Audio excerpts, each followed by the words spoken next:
that we were writing our stories in our words on our terms. When I was diagnosed, the HIV landscape was pretty much a lot of doom and gloom.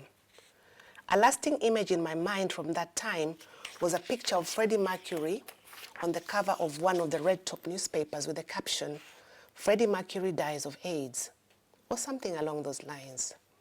There was a lot of negativity connected to HIV. Many people diagnosed at that time were given 6 months to live. The only treatment available to treat us at the time was AZT and other earlier toxic drugs that had some really terrible and very visible side effects, including darkening of the skin and fingernails and toenails, anemia and lipodystrophy, redistribution of fat away from the legs and the buttocks to the stomach and other areas. These were so pronounced that I remember once asking a lady who had come to the support group when she was due, and her telling me that she wasn't pregnant, that it was a side effect of the HIV medication she was taking. I never asked anybody that question again, unless they had expressly told me that they were pregnant. Unlike today, where people take just 1 pill or 2 once a day, and we have reached a point where a monthly or bi-monthly injection is available, in those days, people took a cocktail of drugs, 20 or 30 pills a day, many of them toxic, some of them with food restrictions, some of them had to be stored in the fridge. These were all barriers to people adhering to their treatment, but they needed to in order to stay alive. There was a lot of fear both directed at us from people living with HIV, and watching my own brother getting ill and dying in front of me was really challenging because I could see my own life panning out ahead of me. We lost a lot of friends and colleagues along the way. I remember a time when there were funerals weekly, and sometimes you had to choose which one to go to. There were that many. There's also the stigma, myths and misconceptions about HIV, which sadly still persists today. Some 40 years into the epidemic, we have certainly come a long way in terms of how treatments for HIV have developed, to a point where if someone adheres to their treatment, takes their treatment as advised, and follows any restrictions, which are very few nowadays, and if they achieve and maintain an undetectable viral load, it means they cannot pass HIV on to their sexual partner or their unborn child. This is also known as undetectable equals untransmittable.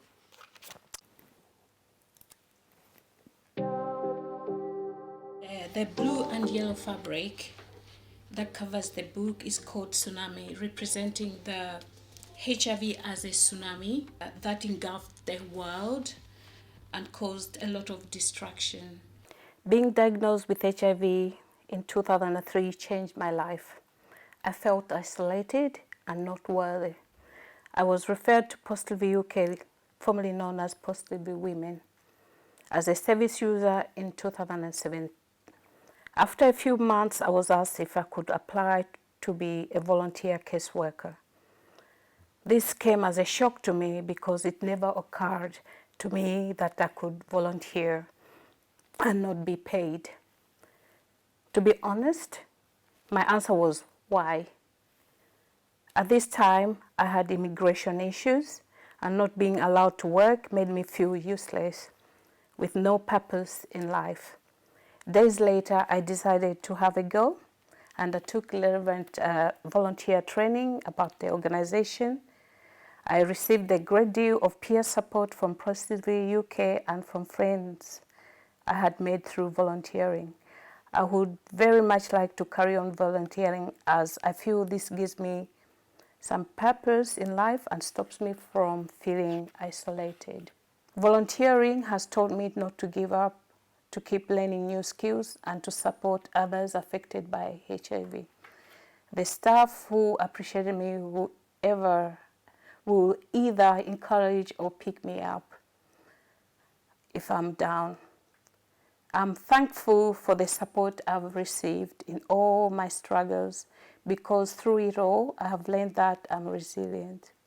For that, I'm forever grateful, because I get up, back up again and again, which leads to self-realization.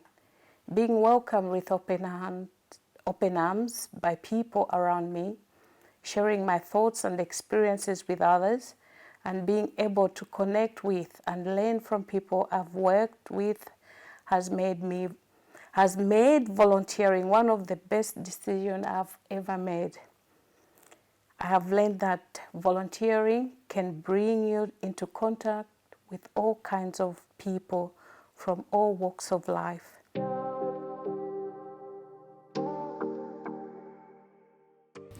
We've been friends for over 15 years, and amongst us, we have over 120 years of lived HIV experience.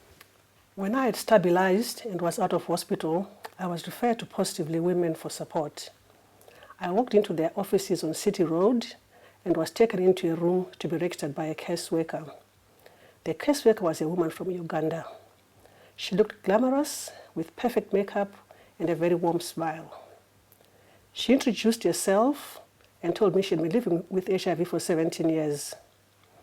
After I picked up my jaw from the floor, in disbelief, she explained what services were available from the organization. She then took me into an open space where nearly 30 African women were talking and laughing.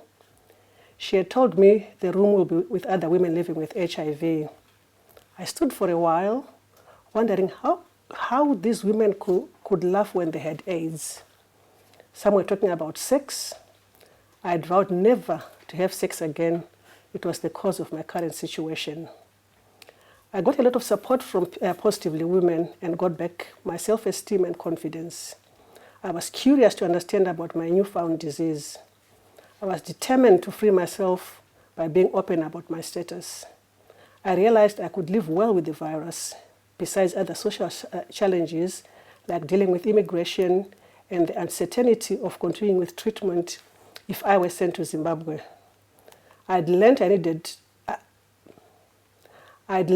I needed to change my visa to stay. I was referred to a legal aid solicitor, and my application was submitted before I overstayed. I then learned that while the Home Office was deciding on my visa, I could not work or travel. Positively Women had advertised for volunteers. I applied with the IT and a member of the editorial team for the bi-monthly women's magazine. This helped enhance my existing skills. 3 months into volunteering, I agreed to be on the cover of Positively Women bi-monthly magazine. The magazine was circulated nationally. It was my way of telling my story and hopefully empowering women in my situation. When I was out of hospital, I thought I could go home briefly to wrap up my work and collect my pension from my job of 14 years. The doctor smiled nicely and told me this would not be possible as I was still quite ill. If You Need Me is a poem by the co-authors and a collaborative accumulation of all their words. If you need me, I will be the family you chose. If you need me, tell me, talk to me. I may not have the answers, but I'm ready to listen. If you need me, I will be your sounding board. Don't hesitate to call. Sharing is caring after all. If you need me, I'll be there. Any time of day, morning, noon or night. Just pick up the phone and WhatsApp me. My phone is permanently on silent. If you need me, I will give you cuddles and happiness, hold your hand and be there for you. I will not judge you for who you are. You will always be my friend. If you need me, I'll be there, like that famous Diana Ross song. I'll be there, I'll be there.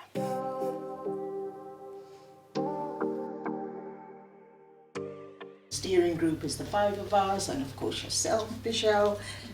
We then went through our contact list to come up with a list of contributors. I think we came up with over 100, sat down and siphoned the list to 40. There have certainly been many lows of my journey as well as many highs. I have heard from many what a positive impact my support has had on their lives. But what they do not know is that each and every encounter I have had has impacted me and made me more determined to continue to do the work I do, to speak on behalf of those that are unable to speak, to do so for themselves. I have become more understanding and accepting of differences, more patient and knowledgeable of the differences we have, and the challenges we encounter as human beings regardless of our journey or background. It has been a great honour to meet the people I have met in my life and will continue to meet. Looking back, even though I feel completely helpless sometimes, I would say to my younger self, have faith in your own strength and resilience, as this is what will carry you through and you will be all right. Whilst I feel achieving a higher level of education has been quite rewarding, given the challenges along the way, the most important achievements for me are those that have involved other people living with HIV. There is nothing more valuable than watching someone I have had the privilege of meeting in their most vulnerable circumstances, thriving because of that interaction. That is a wonderful achievement and the most important one for me. This is the first one of its kind that involves Black African women living with HIV. And for me, what this signifies is a community-driven response. Relationships matter and are fundamental to building communities. I have met numerous people on my continuing HIV journey and built some very unlikely relationships. I strongly feel there's something very special about the HIV community, not just as a national, but also not just at the national level, but also at the global level. The HIV community I'm referring to and highlighting here is one that I would not have wanted to be associated with. In fact, I remember at one point standing up and saying I didn't feel like being part of it. But what is it they say again? You live and learn. In this particular instance, I'm happy to have lived long enough to be part of the HIV community, benefiting from it as well as contributing.